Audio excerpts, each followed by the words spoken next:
A word of warning, this podcast explores graphic and disturbing stories and includes some strong language. It therefore may not be suitable for our young listeners or other folks who may find it disturbing. Hello and welcome to True Crime Daily, the podcast covering high-profile and under-the-radar cases from across the country every week. I'm your host, Ana Garcia.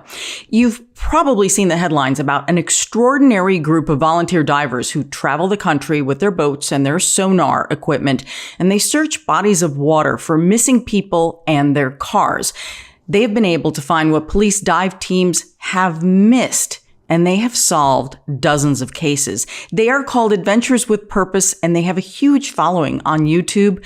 And we've been trying to get them on the show, and they are here today. But first, it's what some are calling a case of fatal attraction. A young sheriff's deputy falls for an older woman that he met at work. And when he finds out that she's back with her husband, police say he shot and killed his lover, and then he shot her husband. Both execution style in their bedroom while they were sleeping. We are recording this on Wednesday, September 14th of 2022. And joining us today is Luis Bolaños, who is a law enforcement expert, a former homicide detective, a victim advocate. Luis also runs his own private investigation firm called Get Bit. A friend of the show, a friend and colleague of mine. And it's always such a pleasure to have you, Luis. How are you? Welcome back. I'm doing well. Thank you so much, Anna. I'm happy to be here. It's good to see you. You look all bright and shiny and happy. That's wonderful. I'm very excited for the opportunity to speak with Adventures with Purpose. I have been following these guys for a while. Wow, have they set a whole new threshold for cold case investigations. Can't wait to hear their secret. I know. We've tried to get them on the show, and it's been hard, a scheduling issue. And then, full transparency here, it was Luis who actually booked them. Luis and I had been talking, and Luis is like, that's it. I am going to try and book them. And they said, sure. So we're so thrilled because the way I look at it is we're talking about ordinary people doing extraordinary things in the world of solving crimes. And that is a gift. That is a gift. So I can't wait to talk about that. Yeah, exciting. All right, but we've got a case before that. This case is out of Northern California in the Bay Area, where a sheriff's deputy has been charged with 2 murders. This happened in the tranquil suburb of Dublin, California. 24-year-old Devin Williams Jr. had been an Alameda County sheriff's deputy for just 1 year. He worked mostly at the courthouse. He also worked at the jail, and he spent a lot of time transporting inmates to and from a local psychiatric hospital, and that's where he met a nurse named Maria Tran and fell instantly in love with her. Last week, Deputy Williams allegedly killed Maria and her 57-year-old husband, Benison Tran, after discovering that Maria was back with her husband. Louis, the amazing thing is that he was working a double shift. His second shift was at that jail. He got off at 11, and sometime after midnight, he had broken into their home. Yeah, I think as they start digging through the digital evidence here, they're going to see that he was thinking about this that whole night. This was on his mind during his entire shift. It'll be interesting to see what the text messages, phone records show. But this is obviously something that he was premeditated. But something kept building inside him. There were some triggers that just made him feel that he had to stop on the way home from work. A double shift at that. Exactly. So you know he's tired. I know he's young. He's 24, but a double shift is definitely hard on anyone. Yeah. The police have said, as we get into it, they keep saying, did we, as police officers, as a department, did we miss some signs of what was going on with this young man? And again, we don't know what happened that night to set this off, but the theory is that he was hurt and upset because Maria was no longer with him. And there's a lot more background on their relationship that we are hearing from the deputy's mother, which is very interesting. Right. So we'll put that all into context, all of it. I just want to comment on that because I think it's extraordinary, and I'm glad to hear that the police department are asking themselves those tough questions. Did we miss some signs? Because the public's going to want to know. And you could do everything right and trying to check background and check mental status and just do everything you do to try to clear to meet your threshold, but you could still miss it. And sometimes you can do everything wrong and really show zero due diligence and try and identify potential problems, and nothing happens. And there's just so many factors in this, but I'm glad to hear they're looking at it. And I know one of the things they're going to look at closer, hopefully, is that he spent a year at Stockton Police Department and did not make it through his training program. So he was let go. That may not be indicative of anything. Those training programs, officers are let go for a variety of reasons, whether they're not behaving correctly on or off duty.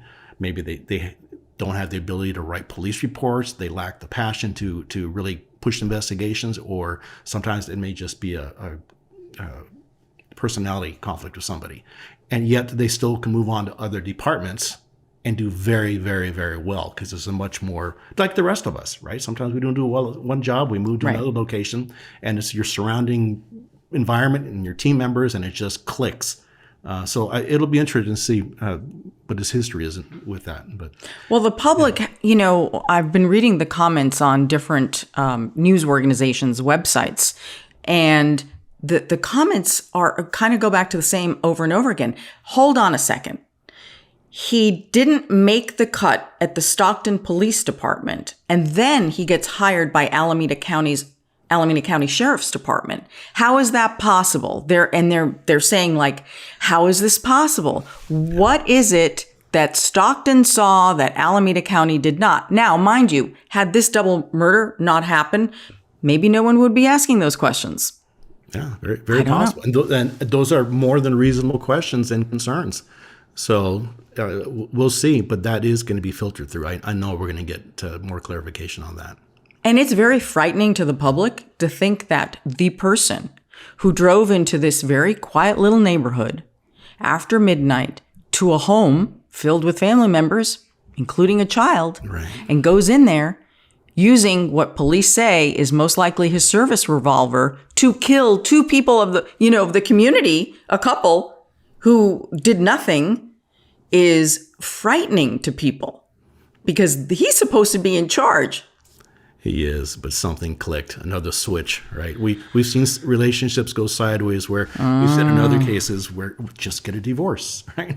Why do you go to the different level? Just go in a different direction, move on. You're 24.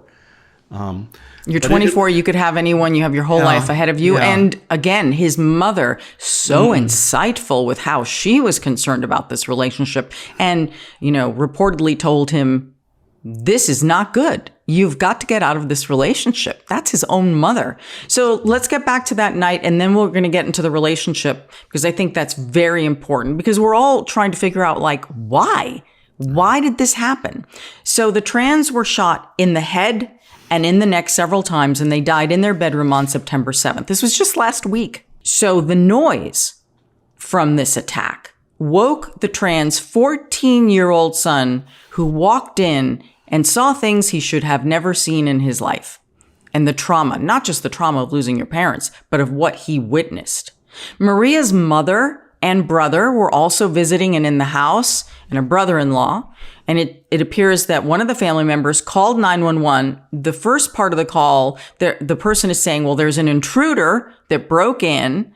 And they said that he had taken off in a Volkswagen. And then one family member recognized the deputy. Yeah, they sure did. And gave the information that helped officers make a rather quick identification of this person and get things moving along. A lot of times, they knew who it was. They had a name, and the officers went immediately to the license plate scanning system. They had technology, and they knew what plate to look for. They saw a vehicle what vehicle to look for. And they saw a vehicle that matched the description that was given to them, and they were able to get a plate and the registered owner of that plate within minutes of the 911 call. So that's phenomenal, a lot of luck, but some really good police work. And it's always good to acknowledge that, because sometimes these really basic things aren't done. And who knows what could have happened if they never had him ID'd. But I think they felt very strong within the first few minutes who they had, and they had eyewitness. Right. And the other thing they did was they were able to use his cell phone to track him. So between the license plate readers and the cell phone, they realized he was on the move and heading south. Where exactly, we don't know, but he was heading south of the Bay Area. And then at one point, they lose the signal and they lose track of him. And what's interesting is he was on the run for something like 11 hours. And in that time, he was also talking to his mother, who was trying to convince him to turn himself in, and she was also trying to convince him, she told him, do not be a coward and kill yourself to get out of this. Do not do the cowardly thing. You turn yourself in. So she was trying to get him. Right. And then the police department, obviously, all the police departments, because the crime happened in Dublin, but he worked for Alameda County. So once the Dublin police figured out that the shooter, the suspected shooter, killer in this case, Deputy Devin Williams, had a relationship with Maria Tran, the victim, then that's when they needed to know more. It wasn't just about finding him, which was, obviously job one, but also figuring out what's happened here. So the Trans, now some of this is a little vague, and I think it's all going to come out a little as soon as we get more information. This is fresh. This just happened a week ago. The Trans apparently separated earlier this year, and that's when Maria began seeing Devin. Now, Devin is 20 years younger than she is. And the problem, we think, is that Maria allegedly told Devin that she was not only younger, but also that her marital status was different than what it was. He believed her to be available and divorced, and apparently that is not the truth. Right. And so we don't know what happened there, if it was a misunderstanding, if someone was misled.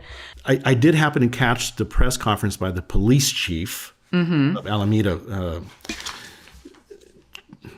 Chief Holmes. And it was interesting because the information was coming in fresh as they were doing the press conference. But he came out, and you can just tell he was just very emotional about this, because he had literally just gotten off the phone with Devin and talked to him for about 45 minutes. One of your own, one of somebody you're in charge of, and helped convince him to turn himself in safely. And at that time, as you mentioned earlier, they were pinging him. They were tracking his cell phone. They were able to send CHP units to his location. Keeping on 45 minutes is all different ways of triangulating where he's at. So thank goodness that happened in that fashion. But when that chief was done, you can just tell that he was just, completely blindsided him. And the timing of it was interesting because this is the next morning, and police are getting ready for a news conference to update everyone on this alleged killer that they're looking for. Meanwhile, because you can even see the video, a lot of the news cameras that were there are shooting through the glass windows, and you can see them on the phone with Devin Williams. And so they delayed the news conference and right. And yes, the CHP was waiting for him. By the time he pulled off the Interstate 5, he was about 150 miles away south from where the murders had occurred. So I'd love to know what was going on in those 11 hours, because it doesn't take 11 hours to drive 150 miles. No, he probably was just driving. He knew he would be identified. I mean, it was, if he wanted to be caught, he couldn't have tried any harder to leave his fingerprint behind who he was. But they knew he was identified. He left the rounds they recovered at the scene were the same rounds, that type of casings that the department issues. So, yeah. I wanted to ask you that, Louis. So the ammunition that police departments use, is it radically different than what a consumer would use? It is. And a lot of it is available to consumers. But yeah, they use a specific type usually. This particular brand was a brand I'm not familiar with. It was kind of an off-brand, I believe, so made it even more unique that the department was issuing those rounds. Got it. Yeah. So Devin's mother, Anitria Williams, told Fox 2 News that Maria had not been truthful about her age or availability. I think this is important. Again, We need to understand what was going on here. 2 people are dead. And believe me, there's no good reason to kill anyone at all. I'm just trying to figure out what in the world was going on in this man's head. So the 2 began dating in January, and Devin thought that he was in love. He loved her so much, he brought her home to his parents' house, his family home in Stockton. He comes from a prominent family in Stockton. Like, that's another thing that the police chief was saying, and that folks from Alameda County were saying, we just don't get it. He's well educated. He was an honors student. He comes from this amazing family. It's like, he's the last one that they expected this from.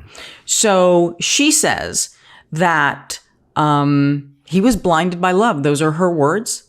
And that she warned him not to get involved. Anitra Williams told the TV station, quote, that Maria represented herself as a 35-year-old single mother who had recently divorced.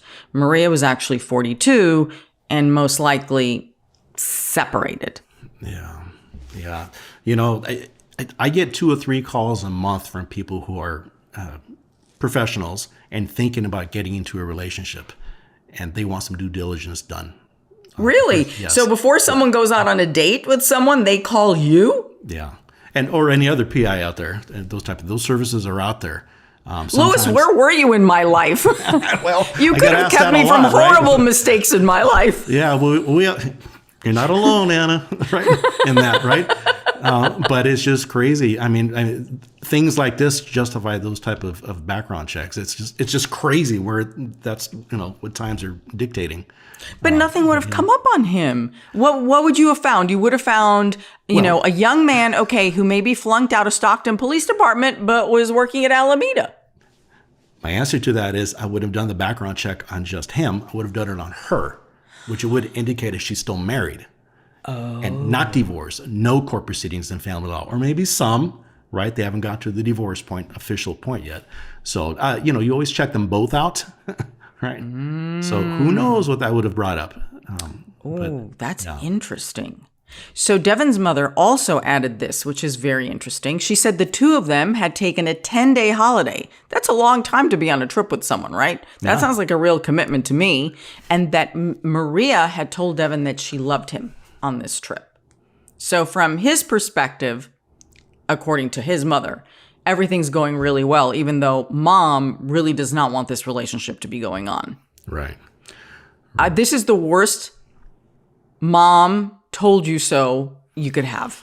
Yeah, absolutely. So here's the other thing. While detectives are sorting out this relationship, trying to figure out motive, trying to understand how now you have, a child who's lost his parents. And Mrs. Williams did say publicly, she said, I am not defending my son. I do not condone violence. I think this is horrible what he has done. And she also said, and my heart breaks for this 14-year-old who doesn't have parents. Right. And again, she was trying to convince her son to turn himself in. We report so often on family members who try to protect the suspects, try to hide them, deny. And here you see a woman trying to do the right thing in a horrible situation. Yeah, she really did. And you're right. It is unique. We don't see that enough. It is. Most people would try and stash him somewhere, give him money and get him out of the country, right? Yeah. And she knew very well what that meant to him if he was arrested. Yeah. Absolutely. So they're gathering more evidence as far as like the rounds that you were discussing, the 9mm made by Speer, S-P-E-E-R, that the Alameda County Sheriff's Department does use. Then detectives listened to the 911 call again, and they believed that they could hear 6 gunshots, which is interesting, which means this, I'm wondering, and this hasn't been released, was something being said? Because if you're calling 911 and he hasn't fired yet, something's going on. Right. And yeah, that could be something they're keeping close to the chest for now. And yes. Especially since they captured him, he's alive, it really could come to fruition that it's a good thing they did not release that. Right, exactly. One of the interesting things that investigators did was that they used a photo of Devin Williams along with other photos and showed it to the family members who were in the house to help, in a way, I guess, positively ID him. So, Louis, do you find that situations like that are genuinely helpful? Or when you're dealing with a photo, it's like, yes, that's him, like you see it on TV all the time. Is that genuinely helpful? I think those lineups, when you get a positive identification like that, are extremely powerful because they help lead to an arrest warrant, which is what happened here. You had 2 positive confirmations of who that was. And they had to get what's known as a rainy arrest warrant, which is something you get in the middle of the night or on weekends when office hours are not open and you're in a hurry. So that's when you do the old proverbial, they still do it today, when you go knock on the judge's door or call him, say, I'm coming over, judge, right? And you let him read your declaration as to the arrest warrant. So that's what they did that night, and they expedited because of the urgency, obviously. But yeah, very powerful, very powerful. So he finally is captured, as we said, after a long conversation with the chief of police at the Dublin Police Department, and after who knows how many conversations with his mother. And of course, he's, booked immediately. And the amazing part is he is being held in the same jail in which he worked and had finished his shift at 11 o'clock that night before he allegedly killed this couple. I find that astonishing. Why would you put him in the jail in which he worked? Isn't that a dangerous situation really for everybody? Yes, that is a horrible idea. We see that happen occasionally, but a lot of times we worry about potential conflicts of interest that are going to be created, whether in the suspect's favor or against him. Either way, you're building ammo for one of the sides. Take him to another location where the people he worked with are not supervising him. It just creates so many problems. So yeah, I agree. Not the best idea. And he's still there. That's the shocking part, that no one has said, you know what, we need to move him out of this facility. Right. I'm glad to hear the police saying, you know what, we're going to investigate to see what we missed. But those words mean so much less to me after you go ahead and you take this man and you hold him in the same jail in which his buddies work. I'm sorry. Right. No, I don't believe you anymore. We're looking for some consistency here. You would think somebody would have had this conversation with him. All right, he's been there for a few days, a week. Let's move him. I'm sure you're that's losing happened. the public's trust. The public is already questioning you and saying, hold on a second. You hire a guy who couldn't make it at another police department, so you hire him here. He's on the job 1 year. He allegedly then takes his gun and kills 2 people. And now you're telling us, oh, you're going to investigate this, but you are holding him in a jail, which he could probably get very favorable treatment. Yeah. Or be attacked if he worked in that jail. And so, correct. It's 2 ends of it. So correct. Right. Which wouldn't be right either. Right. Okay. So, here's the other part. Like, what happened to the gun? According to detectives, he told them that he tossed the gun and they have been searching for it. I don't know if they're going to find it. It's like a needle in a haystack. I worry about public safety when there's a gun out there that potentially is loaded and anybody can pick up. I think they have, you never have enough, but they have quite a bit of evidence against them right now. So, oh, that's a good point. I didn't even think about that, Louis. Inside his gray Volkswagen, authorities reportedly uncovered Williams' duty-issued weapon box, safety gear, and additional spear ammunition. Detectives also observed what appeared to be blood in the interior of the vehicle. If that blood turns out to be the victim's blood, either of the trans, that'll be very powerful. Right. Very powerful. Again, there's more to this than just a jilted lover. One of the things they said about why he was released from Stockton, they're not allowed to talk about it because it's a personnel issue, right. But according to KNTV's reporting, they said that in 2020, Devin Williams was at Stockton and that he didn't pass the 6-month probationary period because not of a conduct issue, they're reporting, but rather he failed the field training section. What does that mean? Well, that covers the whole spectrum of everything under law enforcement, right? Usually when you get assigned to a brand new police department, you go through a field training officer program, 4 to 6 months. In this case, it sounds like it was 6 months. And you sign off every single possible responsibility law enforcement has by people who are supervising you. So one part in that whole training process he failed, which could, qualify under that very generic umbrella term that really doesn't signify anything. We knew he failed training. We already knew that. So that training is called the Field Training Officer Program. Got it. And so then he went to work at Alameda. And what's interesting is that the murders happened near on right there on his 1-year anniversary with the department. This morning, he was supposed to have a hearing and it was postponed. It has been delayed until October 19th. So he has not entered a plea yet and he's being held without bail. Yeah. I have a feeling when more information comes out, it's going to be very interesting. Our next segment spans several cases, and it is about the amazing work that is being done by a volunteer crime-solving group called Adventures with Purpose. Joining us now are Peter Coughlin and Doug Bishop of Adventures with Purpose. I can't tell you how happy I am to have you here. We have been trying to get you on the program for such a long time because I personally and this team, we are I can't use the word fans, but I can say I have such deep respect for what you do and the contributions you make to these families who suffer waiting for answers, and you help them even though the answers are grim.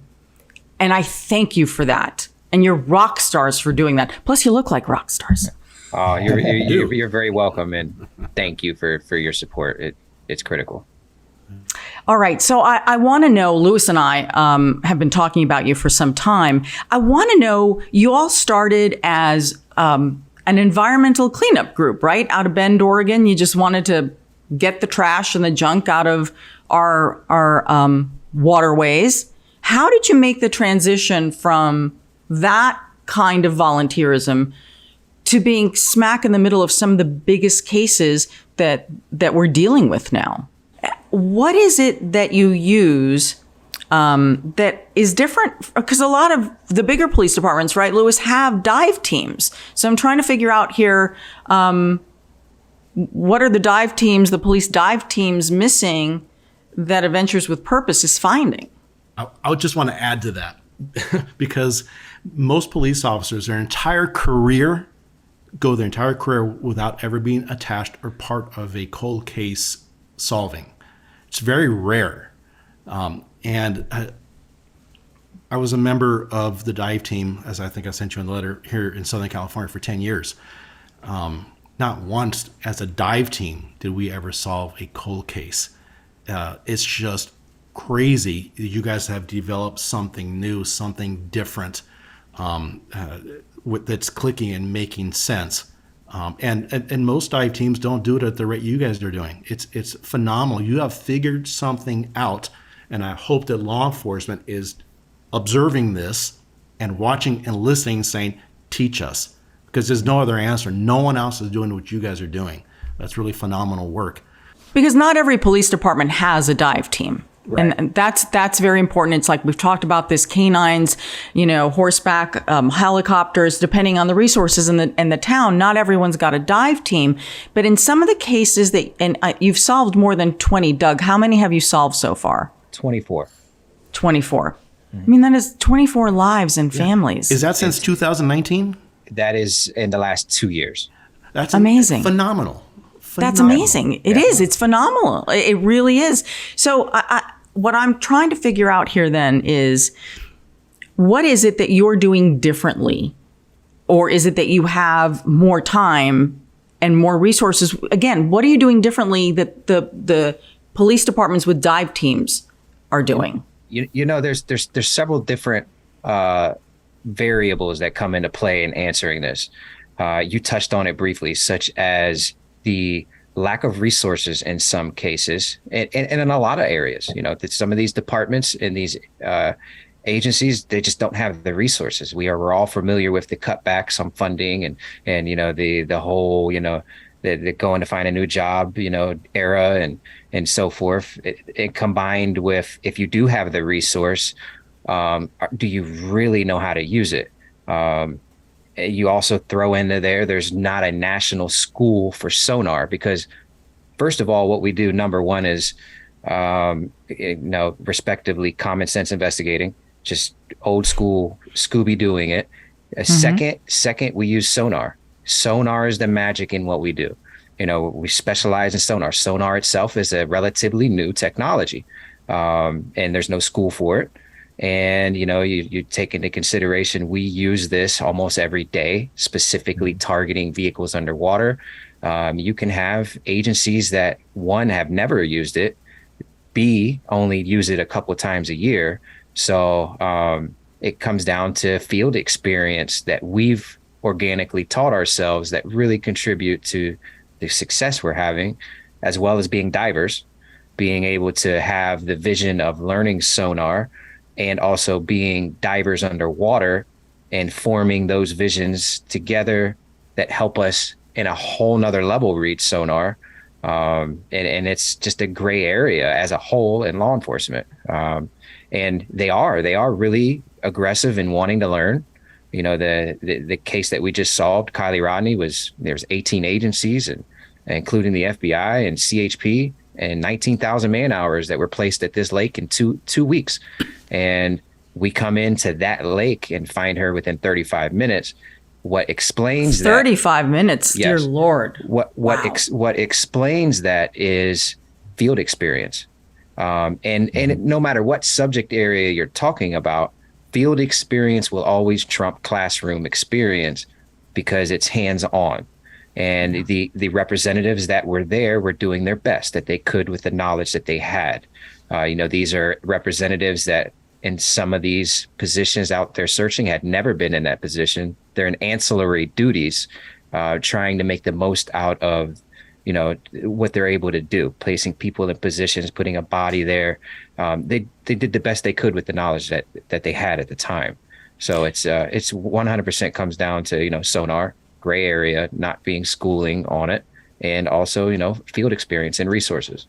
I want to remind everyone, in case they're not familiar with Kylie's case. So Kylie was 16 years old. She went missing from the Prosser family campground near Truckee, California. That's up north. And this was following a graduation party with hundreds of partygoers. She was last seen alive on August 6th of this year, of 2022, between the hours of 12:30 and 1 a.m. This was a small window of time when they realized she was last seen alive. She was declared missing, and it was one of the largest missing person searches that we've had in California history. As you said, 18 different agencies, boats, dive teams, helicopters, everything. More than 2 weeks after, you all were able to find Kylie's car, a silver 2013 Honda CR-V. It was submerged in 14 feet of water right by the campground, right there. And we still don't have an official cause of death yet. And so that case clearly is still under investigation. We don't know what happened, if she accidentally drove in there. Again, we don't know what happened to this teen, but it was a huge case. It made national headlines, and you all were able to solve it. Yeah. It's as tragic as it is. It's a extremely necessary evil, but not evil. What we do is providing answers that in most cases no one else would have been able to provide. So it's honoring to be able to help provide those answers. This particular case we're speaking on definitely came with a little bit of a different climate than we're used to, but rightfully so. America wants answers. My thoughts and prayers go out to the family as this, continuing to be the topic is, I still think necessary, because if this is indeed foul play, there could never be enough coverage on this. But how did you get involved in the case? Meaning, did Kylie's family call you in, or did the police call you in? Yes. So nowadays, when anybody goes missing, we receive hundreds of notifications, tags, emails, messages, so forth. This case entered national headlines. And it got to the point where we had tens of thousands of those comments, those tags, those messages. I spoke with several different agents from different agencies prior. I was in communication with Placer County Sheriff's Department every step of the way. We aligned what we were doing prior to coming in, as well as being in communication with Kylie's extended family. At the time of us coming in, her mom wasn't able to receive any communication because, for one, she's got a media wall around her by detectives, rightfully so, and also, the area that they're at and they were embedding themselves in this search didn't receive cell service. So we were in communication with the extended family as well as multiple agencies there on the ground coming into it. And, it's really just a push by the community. The community is the reason the agencies reached out to us. It's a beautiful thing. It's a beautiful thing when social media can be used in such a positive way. We have so much negativity in this world, and, coming from social media. And here it is, something really beautiful is happening left and right with our organization, which is, we're just a vessel of the community. The community gives us our cases. The community, directly funds everything we do every step of the way. And, we really do. It's an honor. We take it seriously. Louis, from the law enforcement perspective, how does a police agency in the middle of an investigation work with people of the public, right? Like, how do you keep the integrity of the investigation, yet and take the assistance from the public, which can be a little tricky? Yes, we've experienced that ourselves, not at this level, but I think there's a common denominator there. I think the biggest thing is that Doug and Peter have, through their success and their character and the contacts and the relations they've been able to establish, not just with the communities, but with law enforcement, their credibility is growing and growing. Because there's part of things they get to see and hear that most usually won't until they earn that. It's a tough threshold. But that, as Doug mentioned, if the community starts screaming for your assistance, law enforcement agents will listen to that. Say something's not clicking here, something's not right. Let's get another person look at this, another organization. You said something that really resonated with me, Doug, in that there is no classes, no schooling for sonar. And I find that so wrong in so many ways.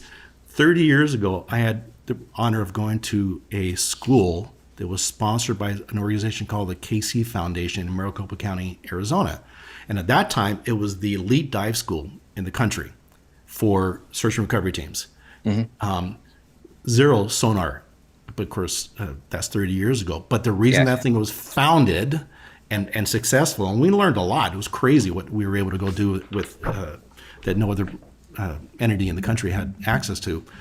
But that was funded because there was a family member, Casey Johnson, from the motor, Casey Engine, Johnson Motors, that had a family member, child, that drowned in those same lakes.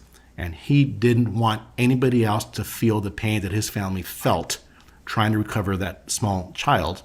So he started his organization where they paid for anybody, any member of law enforcement or volunteers, they were legit members of that team, to come in and get that training. I find it hard to believe that doesn't exist for sonar when it's raising the levels and the recovery and the percentages of being successful so much. Is there any work in that area going on? Anything we can do to help move that forward? There's a lot of movement behind the scenes on this topic. As you stated, success is contagious, and respect is earned as well.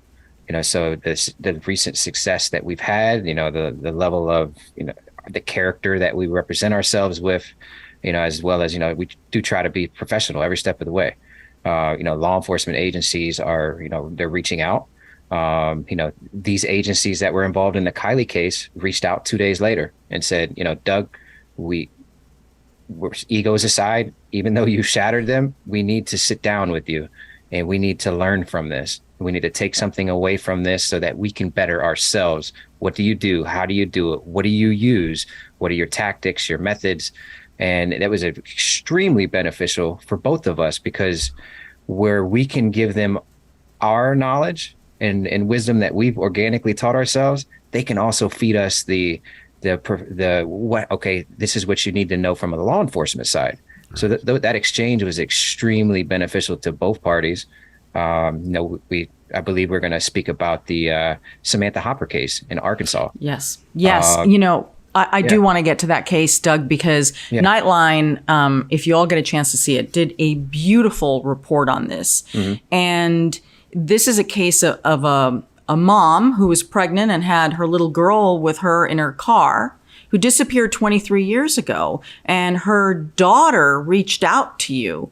And for me, what resonated so much was the daughter's story. From the daughter's perspective, she just thought her mother had abandoned her or her mother had left because the mom, Samantha, disappeared. Nobody knows, nobody knew what happened to her. So for those 20 plus years, you have the victim's mother and daughter trying to figure out what happened. What happened? And you were able to give this family difficult news, but that daughter sat there and said, my mom didn't leave me. My mom didn't abandon me. And that kind of healing, to give someone that after suffering for so long is just incredible. Just tell us about that story, because I think it's one of your greatest cases. It truly is, very heavy stuff. All of them are. And, this particular case technically involved us finding 3 people. She was 8 months pregnant and she had her 2-year-old child in the vehicle with her, and she's just a couple of miles away from home and, less than almost, I think it was about 10 feet of water for 23 years, which was mind blowing to think that the water level hadn't changed enough to expose the vehicle. And, it was just an accident. She went off the side of the road. And was in an accident when everybody believed she left to go to a concert, and it just wasn't the case. And fortunately, we were able to provide her answers. And as you explained, Desiree was able to take those answers and the pain of not knowing and assuming maybe that mom just up and left and it could have started a new life, or was she tragically murdered and just not found. And here it is. It was a tragic accident off the side of a little bridge, a little overpass, really, that just went off the side of the road. And that's you guys definitely have to check that episode out if you haven't seen it. It's amazing, very riveting stuff. And to get back onto that, after that, the Attorney General, Leslie Rutledge, reached out and was like, her office was like, we need you to come and hold a training symposium at our cold case conference, because I want our entire state to know what you guys do, how you do it, and so forth. And I did. A couple months ago in July, I went and I held that training class, and it went wonderful. A room full of very distinguished law enforcement representatives from all over the state and the country were there, and they were really honored to take in the knowledge that we represented them with. And it goes back to touch on law enforcement and them taking what we're doing and learning from it. I'm in communication with the FBI as well, as far as, there's I can't really get into it, but they're very aggressive with wanting us to be a resource for them, as well as learning from us. And that's what this is all about. We all have the same common denominator, which is we want to help. We want to do the most that we can with the powers that we have. And, law enforcement is very, very receptive. And if you guys have followed Jared from the beginning, there were some difficulties in the beginning, rightfully so. Yes, there were some bad apples he ran into, but respect is earned. That's part of the process. And nowadays it's not like that. I can tell you that when I travel across the country, I am bombarded with law enforcement who aggressively stop us and like, hey, Doug, Jared, we look up to you guys. We love what you're doing. You guys are an inspiration to us. And it means a lot to us because we consider ourselves just normal guys. And it's an honor to be looked up upon and to know that we're really out there working with some very special capabilities that the world needs right now. Oh, fantastic. Louis, I want to ask you something. So about 500,000 people a year go missing in the United States. And not all of them are, shall we say, are crimes. Like the Samantha Hopper case, this is a woman who was the victim of a traffic accident. And so, but the thing is, they all get lumped into they're just people who disappear. And they could have been kidnapped, they could have been murdered, they could have taken off. I mean, so Louis, how we don't usually pay a lot of attention, I think, to the cases of the cars that go into bodies of water and are never recovered in the middle of a storm or something like that. And no one knows that that's where they ended up. It's like this area of missing people that until now has kind of been very dormant. Right. No, I agree. Very, very difficult to decipher which missing person deserves more attention than the other. They even had, voluntary missing, which is a big category we run across all the time. People don't want to be found. So, but I think investigators and Doug and Peter's team here, they've learned how to narrow that down and to put focus where it deserves to be. I love the fact you guys get stopped by law enforcement all the time across the country. How many people are on your team, more or less? So right now, we actually have about 20 people on the team. So that consists of an editing team, our cameramen, Josh, Brandon, Devin. We have a pretty big presence behind the scenes with making sure that our operation is being as successful as possible. Yeah. And that's what I love, because it's not just, it's the salvage, of course, but you're also documenting it. So people are along with you on this investigation, which I think is a very important part of what you do. You get the results, but you also show people. It's how we, it's how we're able to do what we do. You get critics that are saying, "Oh, you guys are sensationalizing this," and so forth. No, absolutely not. We're not backed by millions of dollars from agencies, and this is how we started. We started with Jared holding a camera and diving and getting treasure out of the waters, and the camera's been there the whole time. The families are there. The families are able to see other families' stories and reach out to us. That's how we get our cases. That's how we get our donations, and you can buy a hat and a shirt to help put us on the road and produce and do amazing things in the world. And, if you can't understand that or see that in our episodes, I mean, it's just a negative Nelly, haters going to hate. Yeah, you'll always have that. But to Anna's question, and with the incredible volume of missing people across this country here, right? You guys said it, you get stopped all the time by law enforcement. So you have 20 employees, you have 20 people who are part of the team, right? Statistically, if you doubled your team size, or if you had tripled your team size, do you see these cold cases, because there's no shortage, being solved at that same type of rate, or even 50% of that rate, if you have the resources to do that? Yeah, that is our goal. Absolutely. In fact, this coming week, starting September 20th, we will be rolling out 2 teams across the nation. So, wow. the amazing amount of donations and merchandise purchases that we've received, we've been rolling all of that money back into purchasing new equipment, outfitting another trailer. I'm actually in my garage today rebuilding 2 boats so that they can go out onto the out on the road this next week. There's an incredible amount of money that goes into outfitting these rigs with all of the proper safe dive gear, proper sonar equipment, all the stuff that we use to go across the nation to help these families. It wouldn't be possible without our community support.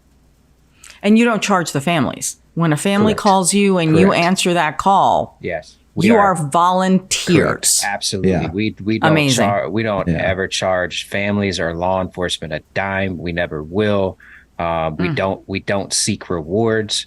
If a reward is given to us, Obviously, we will honor it because we can help more families, but we're 100% volunteer when we come in, and we just want to tell our story, the family story, so that we can continue to help another family.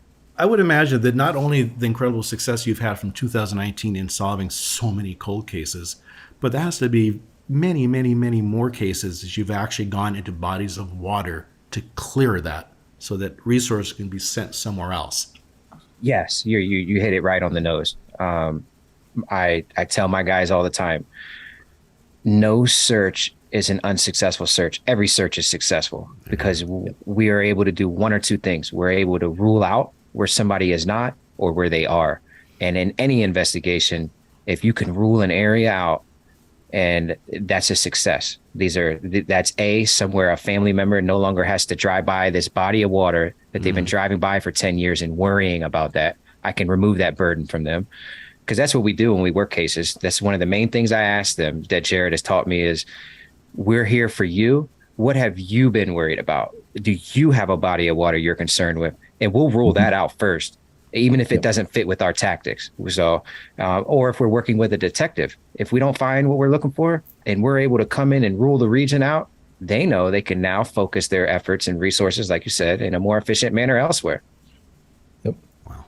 Tremendous. Guys, you're amazing. Doug, Peter, your whole team, we're so grateful for the work you do. Thank you for coming on the program. People who want to follow you, I mean, in case you haven't, some of you have been under a rock and you haven't heard of this team, where can people follow you and all the work and your resources? Absolutely. First and foremost, all of our content is free to watch on YouTube. So just go to YouTube, search Adventures with Purpose, subscribe to the channel. If you do have the means to afford, just like a cup of coffee a month, you can join as a member on YouTube and be able to watch some early released footage from our team. And another way to support us too is to visit our website, www.adventureswithpurpose.com. Grab a hat, grab a t-shirt. Every dollar goes a long ways. So thank you. And Doug, for families out there who are like, how do I find them? I need to talk to Doug and I need to talk to him now. Yes. What method or which website or email or how can people get in touch with you? Yes. So for something along those lines, they can reach out to me directly at doug@adventureswithpurpose.com. Just, be very specific in your subject area on your email, and, we'll process that and vet that and get back to you as soon as possible. And we will link to your YouTube page and your website. And Louis, where can people find you? My entire social media footprint is at getbitinvestigations.com.